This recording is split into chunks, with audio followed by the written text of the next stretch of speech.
Ya, Bapak Ibu, kita lanjutkan ke yang kedua. Tadi di fase pertama kita mendiskusikan terkait dengan analisis. Lalu kemudian pada berikutnya, bahagian yang kedua dari pemaparan saya ini adalah terkait dengan sintesis. Ya, boleh jadi adalah ada yang menyebutnya dua hal yang berbeda antara analisis dan sintesis, ada juga yang menyebutnya dua hal yang kontradiktif tetapi saling melengkapi. Di sini kemudian saya kemukakan bahwa kalau tadi di fase pertama kita melakukan analisis, maka kemudian setelah kita menganalisis tidak cukup hanya di situ ketika kita menulis sebuah artikel ataupun menyunting sebuah artikel, tetapi ada fase berikutnya yang harus kita lakukan adalah melakukan sintesis terkait dengan informasi-informasi yang tadi kita sudah perinci, kita kemudian sudah lakukan secara detail. Setelah kita menganalisis, karena sebuah data yang terperinci dia tidak berdiri sendiri. Ketika dia berdiri sendiri, maka dia tidak bisa menjadi sebuah struktur maupun komposisi artikel ilmiah. Ketika informasi itu berdiri sendiri, lalu kemudian tugas kita adalah melakukan rangkaian, ya, menjadi panel, ya, antara satu rangkaian-rangkaian tadi dia menjadi panel, lalu kemudian bahasa elektroniknya adalah menjadi sebuah sirkuit, ya, sehingga dari situ ada sintesis ataupun ada penggabungan di antara informasi-informasi yang tadi berdiri sendiri. Maka salah satu keterampilan yang harus kita latihkan dan harus kita kuasai adalah bagaimana kemudian menggunakan kata-kata sambung, ya, di mana seperti selanjutnya, seterusnya, demikian pula. Jadi ini ada kata-kata sambung yang harus kita gunakan. Tentu apa yang dilakukan oleh Jurnal Ummul Umuna dan juga Moraref pada kesempatan kali ini sebuah langkah yang sangat bagus. Namun kita jangan berhenti di sini, kita perlu melakukan gerakan-gerakan kultural, lalu kemudian tentu pada saat yang sama mengintegrasikan, ya, kesempatan-kesempatan di mata kuliah kita masing-masing untuk kemudian memberikan latihan-latihan kepada mahasiswa kita dalam mata kuliah apapun itu, karena kemampuan menulis artikel tidak menjadi satu mata kuliah tersendiri, tetapi sebaliknya adalah merupakan integrasi dari mata kuliah yang diselesaikan sebagai a set of kurikulum ataupun rangkaian kurikulum di perguruan tinggi. Saya menyebutnya sebagai sebuah wawasan. Jadi ketika ada informasi-informasi yang terperinci tadi, maka dia boleh jadi adalah lokal topik, tetapi dalam sebuah lokal topik itu kita tempatkan dalam global konteks. Jadi sesungguhnya kalau saya ingin menyederhanakan bahwa tadi analisis adalah membuat informasi-informasi yang kecil, tetapi informasi-informasi yang kecil ini kita tempatkan dalam dunia yang luas, ya. Pada saat yang sama adalah boleh jadi penelitian kita nanti adalah berada di Sorong, di Mataram, di Palopo, di Kendari, tetapi kemudian tetap ditempatkan sebagai satu kesatuan ilmu pengetahuan di seluruh dunia. Jadi orang lain juga akan mendapatkan benefit, akan mendapatkan keuntungan dari penelitian yang kita lakukan. Tidak saja terbatas bahwa kita naik pangkat, kita mendapatkan reward dalam bentuk koin ataupun kemudian honorarium dan sebagainya, tetapi pada saat yang sama kita memberikan sumbangsi bagi mozaik ilmu pengetahuan. Di mana kemudian boleh jadi penelitian dilaksanakan di Sorong, tetapi ketika di bagian pendahuluan tadi state of the art dan di bagian diskusi, maka kemudian kita membandingkannya atau kemudian kita melakukan sintesa dengan penelitian yang ada di Jayapura, penelitian yang ada di Makassar, Banjarmasin, Aceh, maka itu kemudian menjadi wawasan artikel yang nasional. Ketika kemudian penelitiannya di Sorong dibandingkan dengan Jakarta, Kuala Lumpur, Bandar Sri Begawan, Bangkok, maka ini kemudian adalah penelitian dengan wawasan regional. Yang paling ideal adalah ketika sebuah penelitian dilaksanakan di Sorong, lalu dibandingkan dengan Sydney, dibandingkan dengan Stockholm, dibandingkan dengan London, dibandingkan dengan Tokyo, dibandingkan dengan New York, California, ataupun kemudian Meksiko, Argentina, dan seterusnya, maka ini adalah wawasan artikel yang internasional. Mudah-mudahan nanti kita masih ada kesempatan untuk mendiskusikan. Nanti ada satu artikel yang akan saya tunjukkan, artikel yang sudah terbit, dan menurut saya ini salah satu masterpiece saya, di mana kemudian ketika artikel itu diterbitkan oleh jurnal Thakafah di Gontor, ketika setelah terbit, tentu sangat berbeda sekali dengan apa yang saya kirimkan, di mana kemudian terjadi dialog dengan editor dan kita memperbaiki bersama artikel tersebut. Dan saya justru melihat bahwa jurnal Thakafah yang diterbitkan oleh Universitas Darussalam Gontor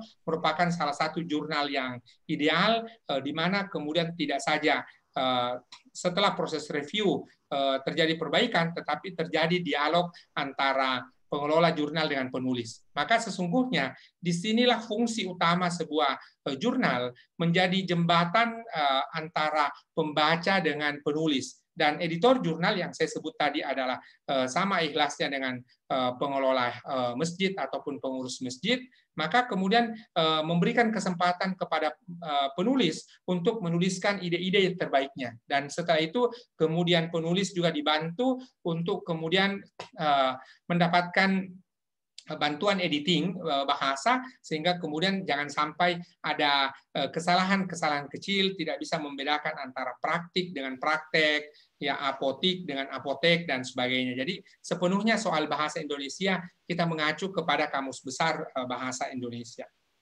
Apalagi kalau kemudian jurnal yang Bapak Ibu terbitkan adalah jurnal berbahasa Inggris, maka tentu sangat diperlukan adanya editor, ada proofreader, dan sebagainya yang bisa melakukan dalam bahasa Inggris. Sebuah data tidak saja merupakan rangkaian-rangkaian tadi hal-hal yang terperinci, tetapi sesungguhnya adalah potret. Dia adalah merupakan potret ataupun gambaran dari topik yang kita tulis. Ya, jadi boleh jadi data yang sama akan digunakan pada penelitian yang lain, tetapi data yang kita kemukakan sesungguhnya adalah kita memotret dalam rangka tadi konteks yang saya kemukakan, bahwa potret yang ada ini adalah sesungguhnya merupakan konteks yang kita kemukakan. Sekaligus data merupakan jawaban dari pertanyaan-pertanyaan yang diajukan di bagian pendahuluan. Jadi penelitian sesungguhnya adalah proses yang linier, proses yang konsisten, di mana kemudian kita yang melakukan formulasi pendahuluan, formulasi pertanyaan, pada saat yang sama kita mengemukakan apa metode-metode atau apa langkah-langkah yang kita gunakan dalam rangka mengumpulkan data sekaligus melakukan verifikasi dan triangulasi. Selanjutnya kemudian kita melakukan pembahasan dan juga menuliskan penutup. Jadi sebuah proses yang sangat konsisten, dan proses ini juga dilakukan oleh masyarakat akademik lainnya di seluruh dunia. Ya, tidak ada orang yang memulainya langsung pada kesimpulan tanpa punya pertanyaan-pertanyaan. Jadi ada proses yang sangat linier di situ. Di mana kemudian kita bisa mendapatkan asal data itu sendiri adalah berasal dari statistik, laporan, ataupun juga dari pemerintah, ada observasi, ada wawancara, ada diskusi. Keenam sumber data ini atau asal data ini kemudian tentunya dapat kita verifikasi. Ketika kita melakukan observasi, maka ada kemudian lembar observasi. Ketika kita melakukan wawancara, ada panduan wawancara, ada rekaman, dan di masa diskusi ada notulen. Maka ketika kita ingin menyimpulkan sebuah data yang kita dapatkan dari observasi atau wawancara dan diskusi, maka lagi-lagi orang lain, reviewer dan editor atau siapapun itu, ketika kemudian membaca laporan kita, dia dapat melakukan verifikasi terhadap data yang kita kemukakan. Lalu saya membedakan antara data dan referensi. Referensi merupakan tugas kita untuk menjustifikasi. Jadi penggunaan referensi adalah sesungguhnya dengan niatan kita mau membuat justifikasi atau membenarkan apa yang kita temukan. Pada saat yang sama kita melakukan perbandingan atau kemudian kita membandingkan referensi ataupun temuan-temuan dengan yang lain. Ini kemudian menunjukkan bahwa tadi ada wawasan ataupun ada konteks yang kita ingin tempatkan, di mana kemudian boleh jadi sebuah referensi tidak lagi hanya sekedar sebuah justifikasi, tetapi pada saat yang sama referensi juga akan menjadi sebuah sanggahan terhadap data ataupun informasi yang kita kemukakan atau orang lain kemukakan. Ini fungsi sebuah referensi. Referensi ini saya ingin ulangi sekali lagi, dan nanti juga akan dibahas sebelum ini ataupun besok juga akan dibahas, bahwa sebuah referensi harus merupakan sumber primer. Tidak lagi memungkinkan sekarang kita menggunakan menurut si A, menurut si B.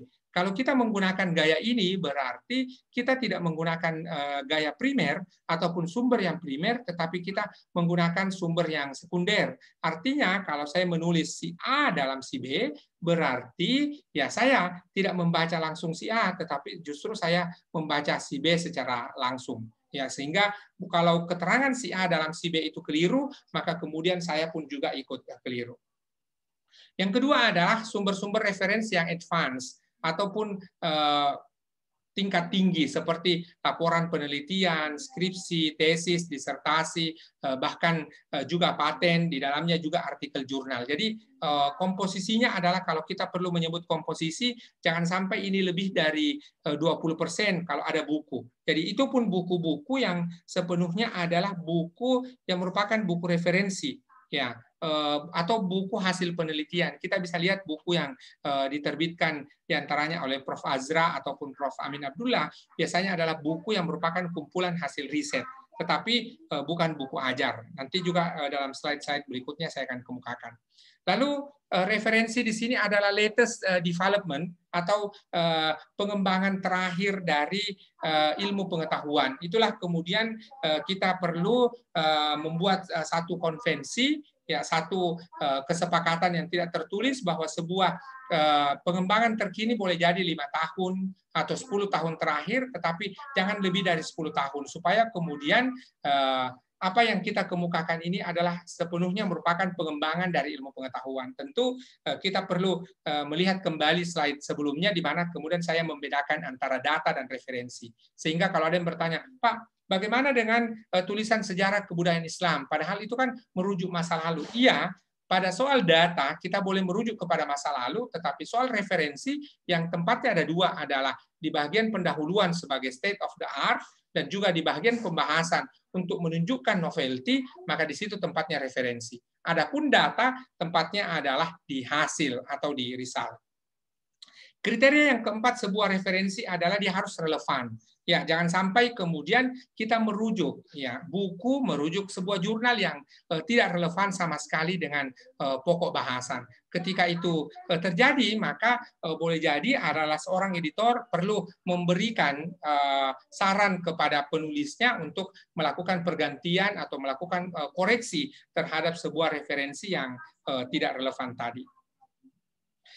Berikut ini adalah bukan referensi, ya, boleh jadi dia adalah data sosial media, jadi media sosial, kemudian bukanlah referensi itu sendiri, ya, termasuk blog, ya, Blogspot, kemudian WordPress ataupun Kompasiana dan sebagainya. Karena apa ini tidak relevan untuk dijadikan sebagai referensi? Karena sebagai sebuah blog tidak ada orang yang memverifikasi bahwa ini adalah sebuah informasi yang tepat.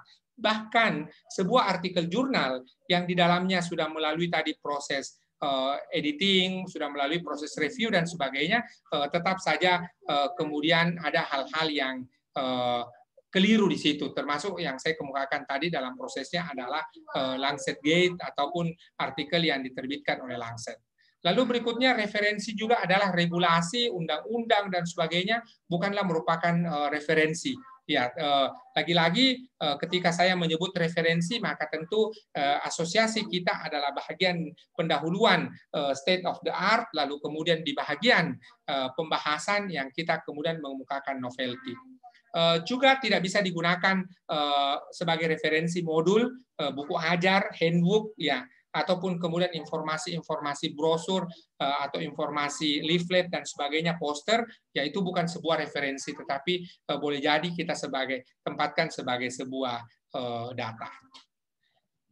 Untuk melakukan operasionalisasi sintesis di sini adalah kita menempatkan ya ataupun meletakkan sebuah informasi di situ. Jadi tadi saya mengawalinya dari awal, memulai dari awal bahwa sebuah proses sintesis sesungguhnya adalah proses di mana kemudian kita itu memberikan wawasan ataupun mengemukakan wawasan dari sebuah artikel. Ya, ketika sebuah artikel itu tadi terpisah-pisah, terperinci, tetapi kemudian kita gabungkan antara satu dan yang lain, berarti kita memberikan tempat. Ya, ibaratnya adalah jikalau sebuah buku tadinya terpisah-pisah, tetapi kemudian kita simpan dalam sebuah rak, maka seorang pustakawan akan membuat kategorisasi atau membuat katalog. Jadi sebuah tema yang sama atau topik yang sama itu ditempatkan pada rak yang sama. Ketika melihat sebuah realitas atau sebuah fakta atau sebuah penjelasan yang tadi kita sebut sebagai sebuah penjelasan yang empirik, maka kemudian sebuah penjelasan yang empirik ini tidak berdiri sendiri. Dia tidak berada dalam ruang yang hampa atau kemudian tidak memiliki keterhubungan atau tidak memiliki keterkaitan dengan yang lain. Ketika suatu realitas kita dapatkan, maka tentu di situ ada konteksnya, ada hal-hal yang menjadi keterikatan antara yang satu dengan yang lain. Maka tugas kita lah sebagai penulis atau tugas kita sebagai editor untuk kemudian melakukan rangkaian-rangkaian yang tadinya terpisah-pisah menjadi panel, setelah menjadi panel dia akan menjadi sirkuit, menjadi sebuah struktur yang saling melengkapi antara satu dengan yang lain. Bentuk-bentuk sintesis boleh jadi adalah diantaranya adalah merupakan komposisi, ya, jadi hal yang sama, tetapi tidak saja hal-hal yang sama, ada hal-hal yang bertentangan antara yang satu dengan yang lain, kita saling kombinasikan, tetapi catatan penting dari sebuah bentuk sintesis adalah merupakan satu kesatuan. Ketika ada satu hal yang kita pisahkan, maka dia akan terlihat janggal atau kemudian akan terlihat tidak sempurna ataupun tidak bulat, tidak satu dan kesatuan. Maka sejak awal struktur artikel perlu kita petakan bahwa ada tadi imrat ditambah cair ataupun bentuk seperti yang digunakan Studia Islamika, maka itu boleh jadi adalah saling melengkapi antara satu analisis dengan analisis yang lain. Kunci sebuah sintesis adalah bagaimana kita melakukan kombinasi dan coherence. Jadi antara satu informasi dengan informasi yang lain itu kemudian saling melengkapi, sebuah mozaik yang kemudian akan terlihat indah di situ, tetapi pada saat yang sama bahwa kita ingin menjelaskan antara analisis yang satu dengan yang lainnya, itu kemudian kita sintesiskan, kita padukan, kita kombinasikan, sehingga menjadi sebuah informasi yang coherence. Ya, itu untuk sementara Mbak terkait dengan diskusi untuk sintesis. Ya, untuk sementara